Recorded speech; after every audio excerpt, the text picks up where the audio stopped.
Salut, c'est Marie-Noëlle Yoder pour Bible Tunes, la Bible pour ton quotidien avec Dieu.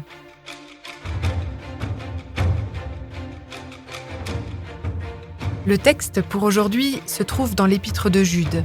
Jude 1, les versets 1 et 2, et je les lis dans la traduction Nouvelle Français Courant. De la part de Jude, qui est au service de Jésus-Christ et qui est frère de Jacques. À ceux qui ont été appelés par Dieu, qui sont aimés par lui le Père, et qui sont gardés par Jésus-Christ. Que la bonté, la paix et l'amour vous soient donnés en abondance. Nous voilà dans les premiers versets d'une lettre bien mystérieuse. L'épître de Jude est courte, elle ne fait qu'un seul chapitre. Et si tu l'as déjà lu en entier, tu sais probablement que Jude parle en prophète et qu'il n'hésite pas à trancher dans le vif et à parler de sujets bizarres et obscurs comme la dispute de l'archange Michel avec le diable au sujet du corps de Moïse. Tout au long de la lettre, on se doute qu'il y a un gros problème dans l'Église et Jude invite les chrétiens à y réagir, à combattre pour la foi. Mais ce n'est pas facile de comprendre l'argumentaire de Jude sans quelques mots d'explication. Je crois que le livre de Jude n'a pas eu l'attention qu'il mérite. Un commentateur a même affirmé qu'il était le livre le plus négligé du Nouveau Testament. Raison de plus pour en parler sur Bible Tunes. Alors je me réjouis de prendre le temps de redécouvrir la lettre de Jude avec toi et de mesurer son incroyable pertinence pour aujourd'hui. Petite, mais costaud. Et malheureusement, les problèmes que Jude dénonce sont encore de vrais problèmes pour l'Église aujourd'hui. Jude est vraiment tracassé par un sujet qui ne concerne pas une Église en particulier, comme c'est parfois le cas dans le Nouveau Testament, mais plutôt différents chrétiens et Églises dont il a connaissance. Son audience est large et il s'adresse à celles et ceux qui ont été appelés par Dieu, qui sont aimés par lui, le Père, et qui sont gardés par Jésus-Christ. Il s'adresse aux chrétiens, à celles et ceux qui tiennent à cette identité profonde et se savent appelés, aimés et gardés. Dès le début de la lettre, Jude aimerait rassurer ses destinataires. Il le fait au début et encore une fois à la fin de la lettre.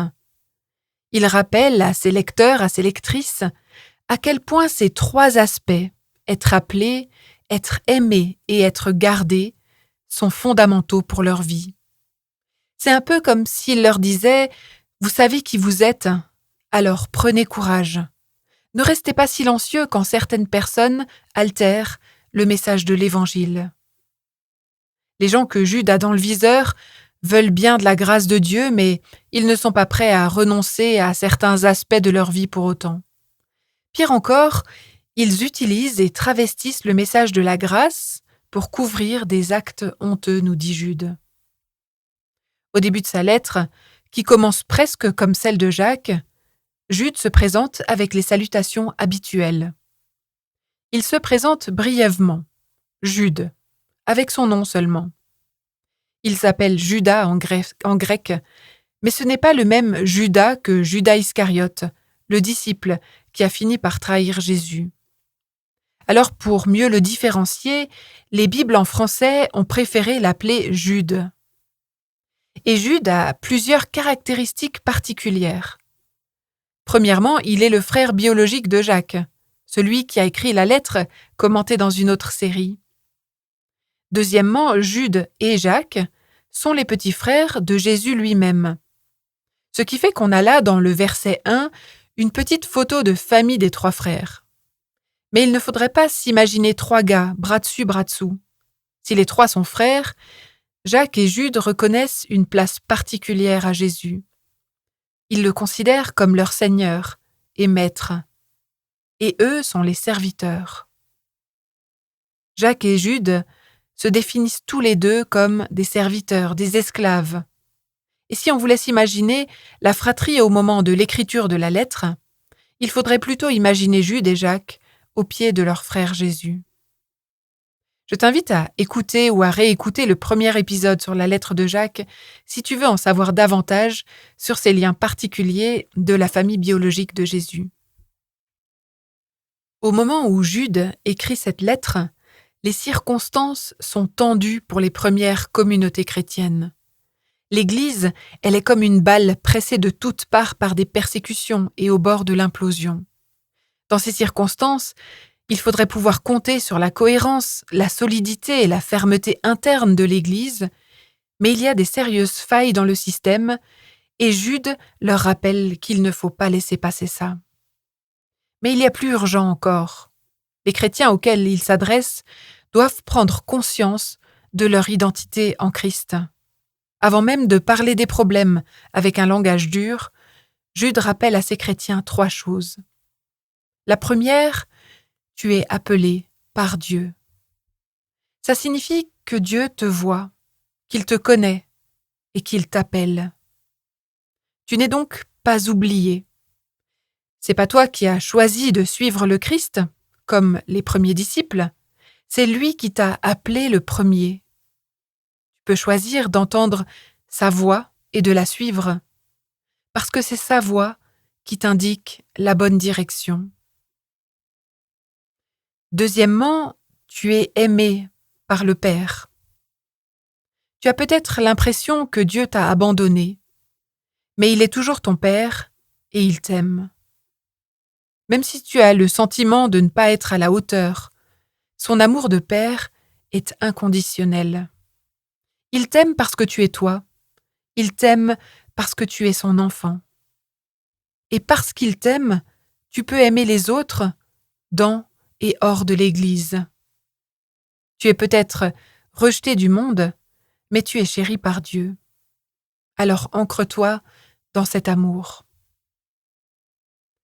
Troisièmement, tu es gardé en Jésus-Christ.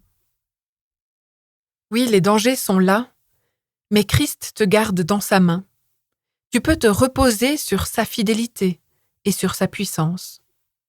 Rien de ce qui arrive autour de toi ne peut t'arracher de sa main. Tu pourras rester ferme au milieu des tempêtes de la vie. Appelé par Dieu, aimé par le Père, gardé en Jésus-Christ. On peut imaginer sans peine que quand on traverse une tempête, ça fait du bien de recevoir une lettre qui rappelle qu'on est appelé par Dieu, qu'on est aimé par le Père et qu'on est gardé en Jésus-Christ. Mais en réalité, l'allusion est encore plus profonde qu'on pourrait le penser. Quand Jude rappelle aux destinataires de sa lettre qu'ils sont appelés, aimés et gardés, il reprend bien sûr des mots qu'on retrouve dans différents textes du Nouveau Testament, mais aussi dans le livre d'Ésaïe, les chapitres 42 et 49. Celui qui est appelé, aimé et gardé, c'est le serviteur souffrant. C'est Jésus lui-même. Jude est serviteur de Christ. Et de la même manière, les chrétiens auxquels il s'adresse sont eux aussi serviteurs de Christ. Comme Christ et en Christ, ils sont appelés, aimés et gardés. Finalement, ces premiers versets résument bien ce qu'est l'identité chrétienne. Une vie appelée, aimée et gardée. C'est une belle invitation pour toi et moi aussi, des siècles plus tard, de méditer sur ce que cela signifie pour nous. Alors avant même qu'on parle des problèmes auxquels l'Église fait face et que Jude t'invite à agir, je crois aussi dans ton contexte, tu as peut-être toi aussi besoin d'entendre que tu es appelé, aimé et gardé. C'est le point de départ fondamental de la foi, celui qui permet aux chrétiens d'aller plus loin en tant que disciples. C'est le lieu de la sécurité qui permet d'agir. Jude rappelle à ses chrétiens qu'ils sont en Christ, aimés, appelés et gardés avec Christ et en Christ. Est-ce qu'il y a l'un des termes qui te parle particulièrement dans tes circonstances? Au verset 2, Jude conclut sa salutation en souhaitant aux croyants une abondance de bonté ou de compassion, de paix et d'amour. Et c'est aussi mon vœu de bénédiction pour toi. Il y aura besoin de bonté, de paix et d'amour pour le combat à mener, et surtout pour que ce combat soit réellement mené pour la foi. Pour cela, il y a bien besoin de l'abondance que Dieu seul sait donner, bien au-delà de nos propres forces. Alors à la fin de cet épisode, laisse-moi me joindre à Jude pour prononcer cette bénédiction sur toi dans les combats nécessaires qui sont les tiens. Que la bonté, la paix et l'amour te soient donnés en abondance, à toi et à ton Église. Amen. Merci de m'avoir écouté sur Bible Tunes et au plaisir de poursuivre ce parcours avec toi dans un autre épisode.